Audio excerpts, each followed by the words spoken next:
Sa gitna ng dilim at lumang pader ng Intramuros, may isang salamin na kinatatakutan ng lahat.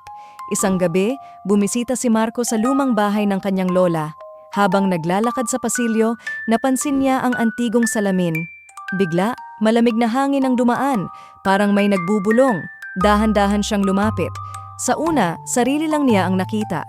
Ngunit sa gilid ng kanyang paningin, may aninong babae, mahaba ang buhok, maputla ang mukha, at nakasuot ng barot saya. Hindi siya gumagalaw, ngunit nakatitig ng matalim. Napalunok si Marco. Humakbang siya paatras, ngunit ang anino, unti-unting lumalapit. Sa bawat hakbang niya, mas lumalabo ang paligid, mas lumalakas ang bulong na parang umiiyak. Hanggang sa marinig niyang may pumutok na baso sa likod niya. Paglingon niya, wala na ang babae. Ngunit sa salamin, malinaw pa rin ang bakas ng malamig na kamay.